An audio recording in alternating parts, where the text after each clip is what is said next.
Shabbat Shalom, my friends. Well, strictly following the guidelines of the CDC, Reese and I were able to spend several hours just a couple of days ago on Thursday at the Huntington Gardens in Pasadena. The Huntington radiates intimations of paradise.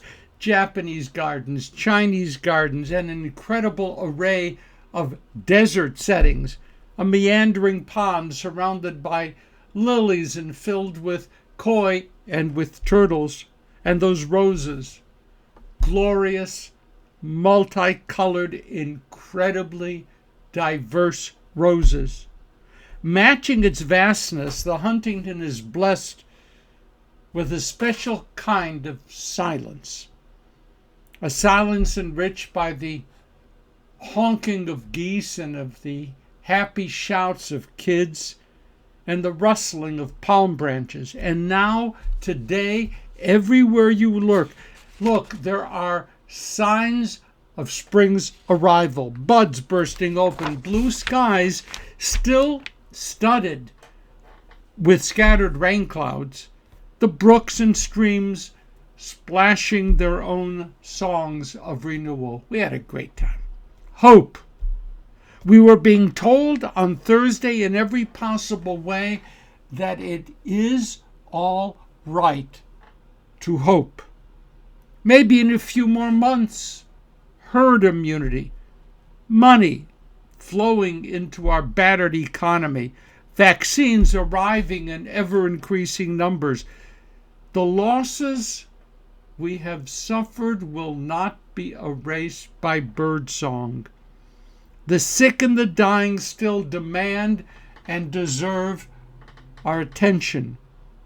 But still, ways are already being found to allow us to hug our dear ones in nursing homes, to play with grandchildren who'd been denied all form of physical contact with us for a year.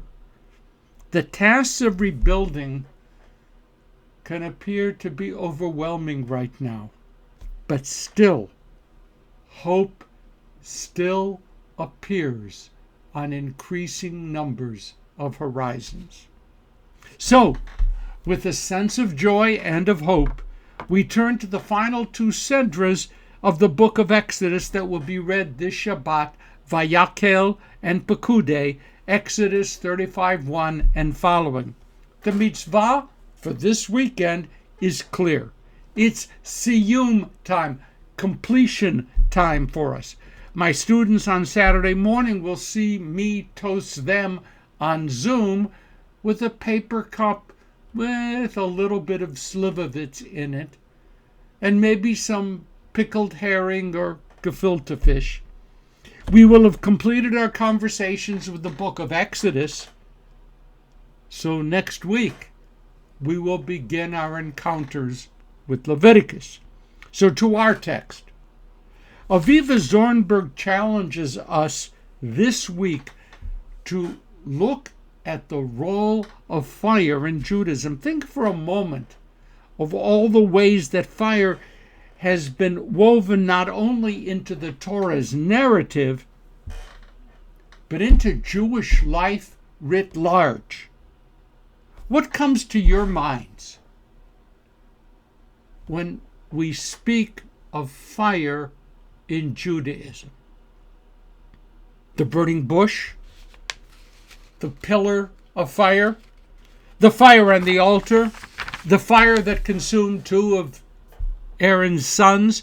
Fire was used for human sacrifices.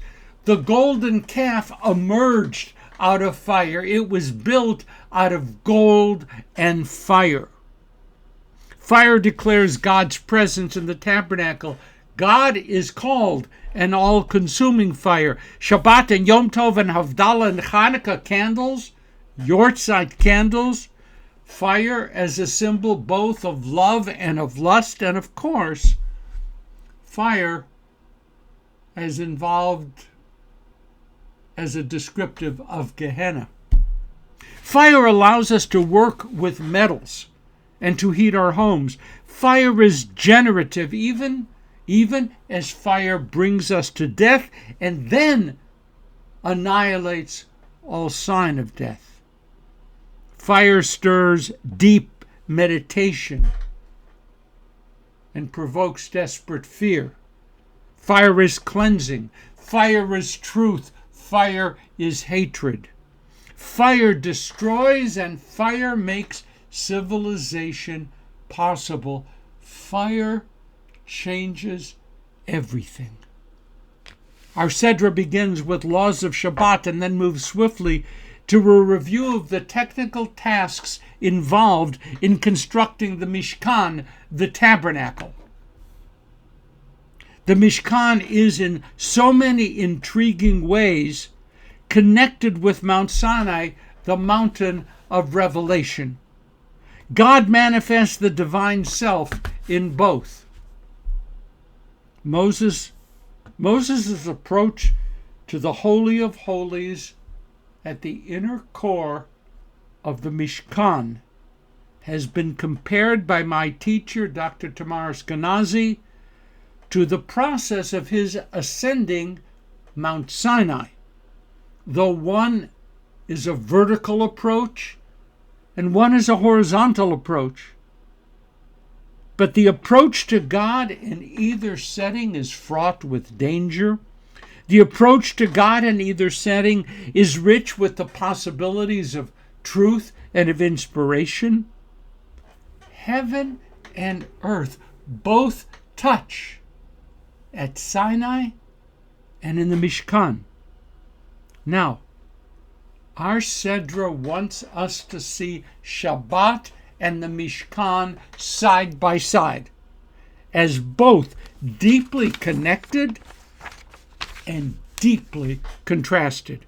Both are kadosh. Shabbat, the tabernacle, both are kadosh. And both are connected to fire. On Shabbat, though we now begin and end it with fire, the actual kindling of fire on Shabbat prohibited. In the tabernacle, fire was present always and in a variety of ways. Fire was intentionally at the heart of the building of the Mishkan. Fire represents all 39 categories of the work involved in building the Mishkan. And lest we forget, fire links the Mishkan and Mount Sinai. Many of us know that the creative work that Torah forbids on the Sabbath, at least in the eyes of the rabbis, is precisely the kind of work that went into building the Mishkan. How did the rabbis reach that understanding? Actually, it was quite simple. They took two words from the opening verse of this week's first Sedra, Ele HaDevarim. Then they did a little bit of gematria, assigning numbers to letters, and came up with 39. Ele HaDevarim, these are the things, 39 things, these are the things that went into the work of building the tabernacle, as well as the 39 categories of work forbidden on Shabbat. And among the 39, here's the key. Among the 39, one category of work was mentioned most explicitly. You shall kindle no fire throughout your settlements on the Sabbath day. Fire, symbolizing all of the work done in the Mishkan and all of the work forbidden on Shabbat.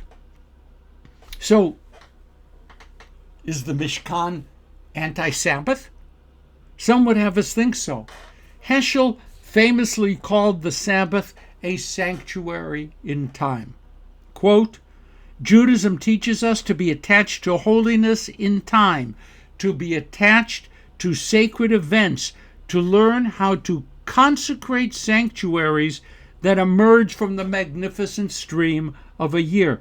The Sabbaths, Heschel, the Sabbaths are our great cathedrals and our holy of holies. Stop. If we transpose Holy of Holies with tabernacle, Then we have Heschel saying that through the intervention, the acts of history, the Shabbat has replaced the sanctuary in Jewish life. I believe that Aviva Zornberg disagrees. We look to fire. For the Mishkan, for the building of the Mishkan, for the life of the Mishkan, fire is an essential creative force. It creates object in space. It testifies to human productivity and human creativity. The Mishkan was the focus of frenzied, sanctified work. And fire was the prime enabler of that work. Zornberg powerfully writes, quote, "The Shabbat is in a dialectical relation to the Mishkan. In the interests of fire itself, for the fullness of the work, there must be Shabbat. For the fullness of work, there must be Shabbat." She further writes that active living with work, must be tempered by Shabbat.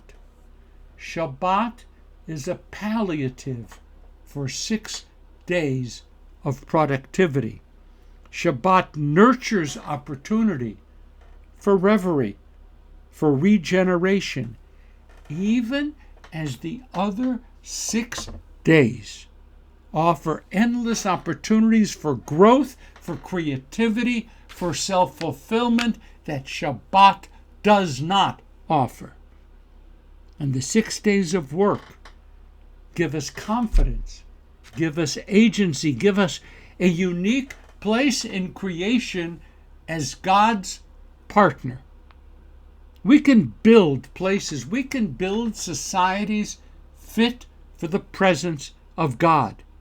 We can create vaccines, expand the human mind, heal the human condition, things that Shabbat can never do. Shabbat and Mishkan, both significant, holy, and in contrast. From the fire at Sinai to the fire-assisted work of building the Mishkan, to the absence of fire in that sanctuary we call Shabbat, we discover the soul of Judaism. Have a wonderful Shabbat. In the rustling of the leaves, hear the sounds of hope being reborn, and keep the fire of Torah burning on Shabbat and in the 6 days. And close with the fact that since it's a siyum, chazak, chazak, v'nit chazek, let us be strong, my friends. Let us strengthen one another. Shabbat Shalom.